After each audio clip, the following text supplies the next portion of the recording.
ఏకపాలయములోను ఇంటింటను కూడుకొనొచ్చు అన్నారు అని చెప్పారు. అలాగే అపొస్తలుల కార్యములు 4వ అధ్యాయం 32వ వచనంలో కూడా విశ్వసించిన వారందరూ ఎలా ఉన్నారు? ఏక హృదయమును ఏక ఆత్మయు కలవారై ఉండిరి. విశ్వసించిన వారు, రక్షించబడిన వారు, ప్రభువు చేత సంఘంలో చేర్చబడినటువంటి వారు ఎలా ఉన్నారన్నమాట? ఏక మనసు కలిగి, ఏకభావం కలిగి, ఏక తాత్పర్యం కలిగి, ఏక ఆత్మ కలిగి ఉంటున్నారు తప్ప వారు విడిపోతున్నారా? వేరొక సంఘంగా గాని, వేరొక మతశాఖగా గాని విడిపోతున్నారా? విడిపోవట్లేదు. ఆదిమ సంఘం ఆ ఐక్యతను మనకి చూపిస్తూ ఉన్నట్లుగా పరిశుద్ధ గ్రంథంలో, అపొస్తలుల కార్యముల గ్రంథంలో మనకి అది తెలియపరుస్తూ ఉంది. కాబట్టి ఈరోజు సంఘం యొక్క ఐక్యత అనేటువంటి పాఠాన్ని మనం నేర్చుకోబోతూ ఉన్నాం.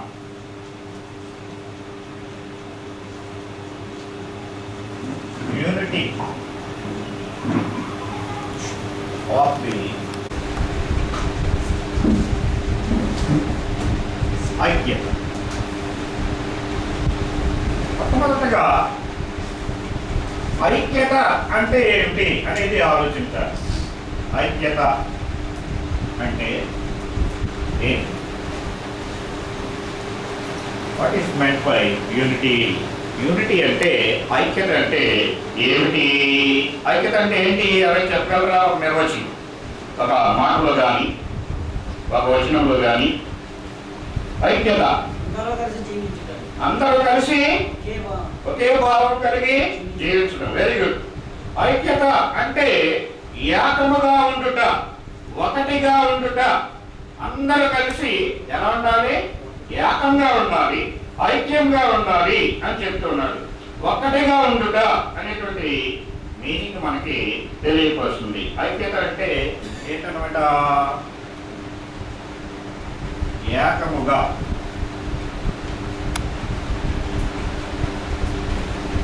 ఏకముగా ఉండుట. అందరూ ఒకటే ఏకంగా ఉంటారా?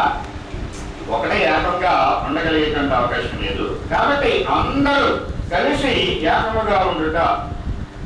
ఇంకా దీనికి కొన్ని సాధారణమైనటువంటి మరి భావాన్ని, అర్థాన్ని మనం చూసినట్లయితే, ఒక బలీయమైనటువంటి సమూహం, ఒక బలీయమైనటువంటి కమిట్మెంట్, అంతేనా? కమిట్ అయి ఉంటారన్నమాట. ఒక ఉద్దేశాన్ని నెరవేర్చడానికి అందరూ కలిసి ఒకే ఉద్దేశాన్ని నెరవేర్చడానికి దానికి బద్ధులై ఉండాలి, దానికి కమిట్ అయి ఉండాలి. Once we are committed to the commandments of God, we must not believe his, we must not unrespect his commandments. కదా, మనం దేవుని యొక్క ఆజ్ఞలకి లోబడినప్పుడు ఆ ఆజ్ఞల్ని మనం ధిక్కరించకూడదు. ఆ ఆజ్ఞలకి లోబడే జీవించాలి తప్ప ఆ ఆజ్ఞల్ని నెరవేర్చే దిశలో, ఆ దేవుని యొక్క ఉద్దేశాలని నెరవేర్చే దిశలో అందరూ కలిసి పనిచేస్తేనే, రెండు చేతులు కలిస్తేనే ఏమొస్తాయి? చప్పట్లు వస్తాయి. అలాగా చాలా చోట్ల, చాలా వచనాల్లో మనం చూస్తూ ఉంటాం. ఇద్దరి కష్టము చేత ఒక మంచి ఫలితాన్ని సాధించగలరు అనేటువంటి వాక్యాలు మనకి దేవుని గ్రంథంలో కనబడుతూ ఉన్నాయి. అర్థమైంది కదా? ఒక మీనింగ్ ఏంటంటే, ఒక బలీయమైన సమూహము సాధారణమైనటువంటి ఉద్దేశాలని సాధించడానికి బద్ధులుగా ఉండటం. రెండవది, ప్రజలందరూ బాగుగా కలిసి పనిచేయటం. ప్రజలందరూ కూడా కలిసి బాగా పనిచేయటం. అంతేకాకుండా ఒకరితో ఒకరు కలిసి పనిచేయటంలో ఆనందించటం. ఒకరితో ఒకరు కలిసి పనిచేయటంలో మరలా ఆనందించటం కూడా ఐక్యతని తెలియపరుస్తుంది అనేటువంటి విషయాలు మనకి తెలియజేస్తూ ఉంది. కాబట్టి ఒకరితో ఒకరు కలిసి పనిచేయడం ద్వారా అత్యున్నతమైనటువంటి ఫలితాలని మనం సాధించగలం. ఒకరికొకరు కలుసుకోకుండా నీ పని నీదే, నా పని నాదే అని అనుకుంటే దానివల్ల అత్యున్నతమైనటువంటి ఫలితాన్ని సాధించగలిగేటువంటి అవకాశం లేదు. ఉందండి, అలా ఉండగలిగేటువంటి అవకాశం లేదు. అందుకే దేవుని యొక్క ఆజ్ఞలు ఏమంటాడంటే, ఇద్దరి కష్టము చేత ఉభయులు ఇద్దరు కలిసి పనిచేయడం ద్వారా మంచి ఫలితములను సాధించగలరు అనే విషయం వాక్యంలో మనకి తెలియచేయబడుతూ ఉంది. కాబట్టి ఐక్యతను గురించి ఒకరితో ఒకరు కలిసి పనిచేయడం ద్వారా అత్యున్నతమైనటువంటి ఫలితములను సాధించటం సాధ్యమవుతుంది అనే విషయం మనకి తెలియపరుస్తుంది. రెండవది, ఐక్యతకి మరికొన్ని పర్యాయ పదాలు. ఐక్యతను గురించి చెప్పబడినటువంటి మరికొన్ని పర్యాయ పదాలు.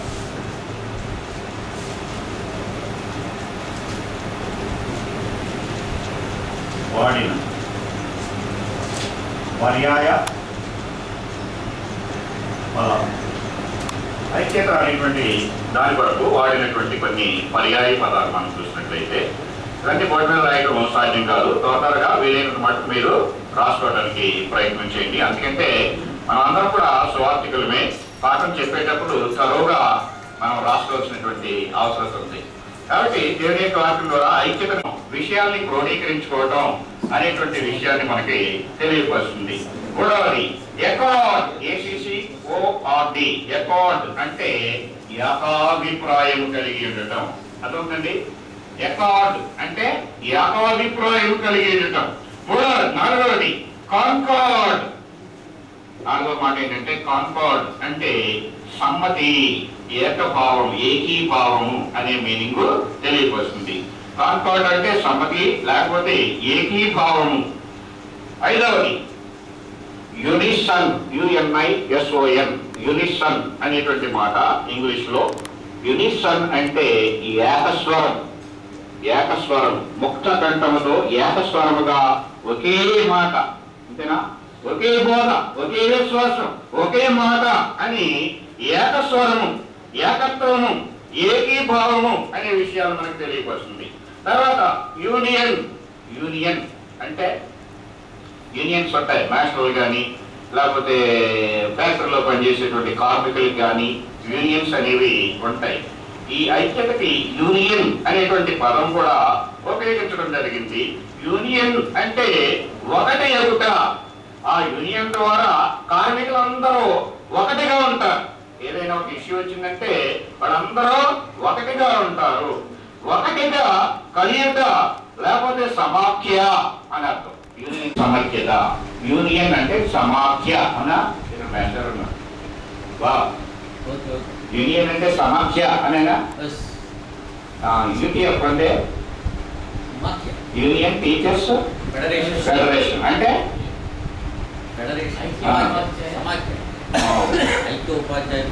ఐక్య ఉపాధ్యాయ సమాఖ్య. యూనియన్ అంటే మీనింగ్ ఏంటనమాట? సమాఖ్య అని అర్థం. తెలియదు. అందరూ ఒకటిగా ఉండటం, ఏకీభావం కలిగి ఉండటం అనే విషయాన్ని మనకు తెలియపరుస్తుంది. ఇంకొకటి యునానిమిటీ. యునానిమిటీ యునానిమిటీ అంటే ఏకీభావము, ఐక్యమత్యము అనేది. ఆఖరిని మరొక అర్థం ఏంటంటే, మరొక పర్యాయ పదం వన్నెస్. యోహాను సువార్త ఇందాక మనం చదివినటువంటి వచ్చిన వాక్య భాగంలో యోహాను సువార్త 17వ అధ్యాయం 23వ వచనంలో మనకు కనబడుతుంది ఐక్యతను తెలియపరిచేటువంటి మరొక వచనం. యోహాను సువార్త 17వ అధ్యాయం 23వ వచనంలో మనం చదువుతున్నట్లయితే, వారి యందు నేనును నా యందు నీవును ఉండుట వలన వారు సంపూర్ణముగా చేయబడి ఎలా ఉన్నారంట? ఏకముగా ఉన్నందున. ఏకముగా ఉండటం, ఐక్యత అంటే ఏకముగా ఉండటం, ఐక్యతగా ఉండటం అని మనకు తెలియపరుస్తుంది. కాబట్టి ఇది యేసు ప్రభువు చేసినటువంటి ప్రార్థనలో ఆయన శిలువకు ముందు ఆయన ఏకాంతంగా వెళ్ళి ఆయన శిలువ ముందుగా ఆయన చేసినటువంటి ప్రార్థనలో ఎక్కువగా మనం బోధిస్తున్నటువంటి విషయం ఇది కదా. యేసు చేసినటువంటి ప్రార్థన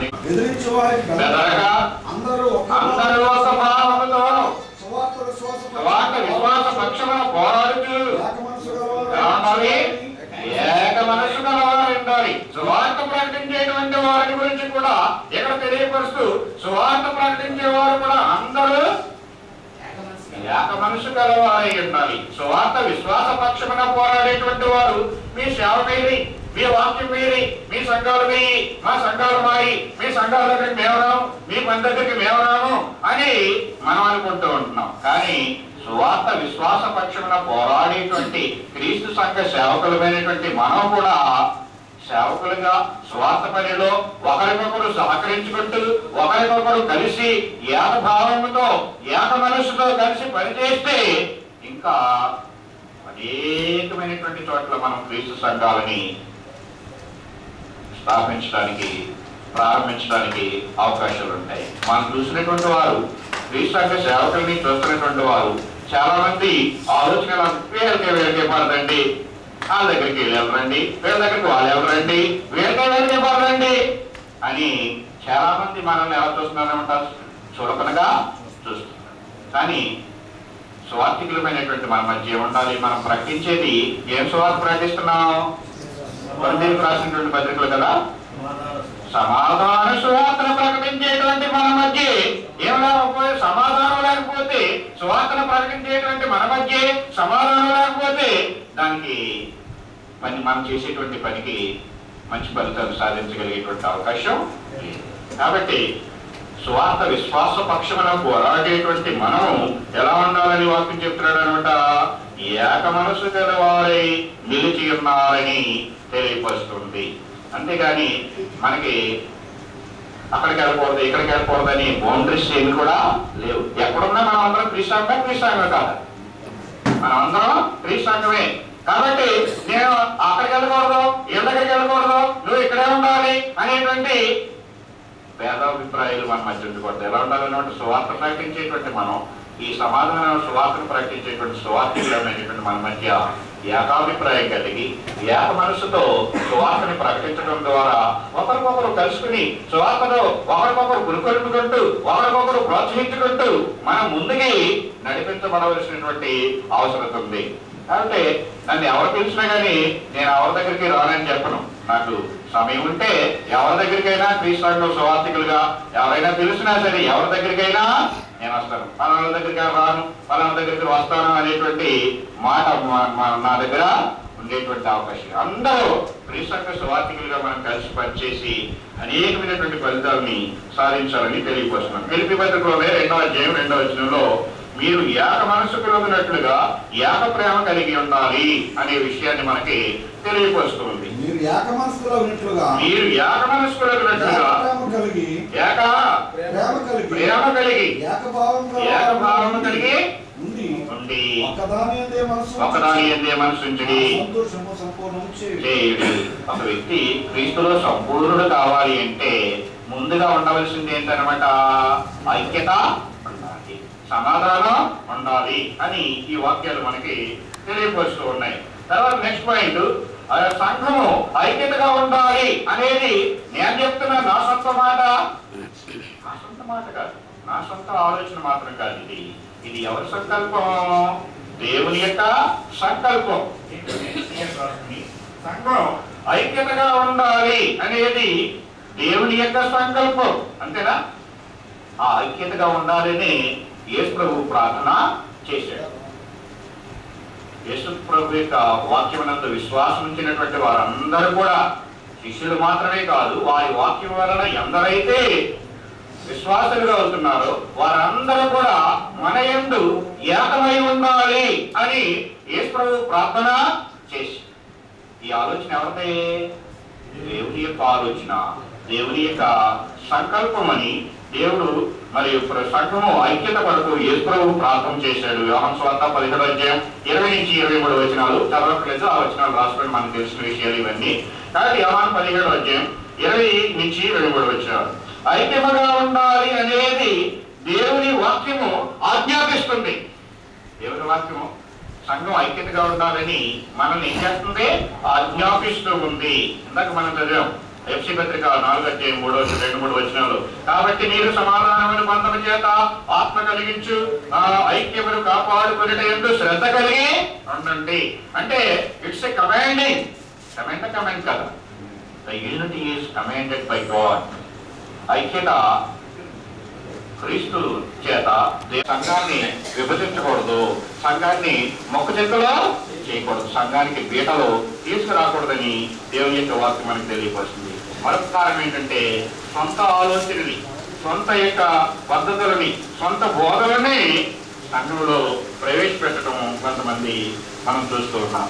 సొంత ఆలోచనలు కానీ, సొంత బోధలు కానీ మనం సంఘంలో ప్రవేశపెట్టడం వల్ల కూడా సంఘ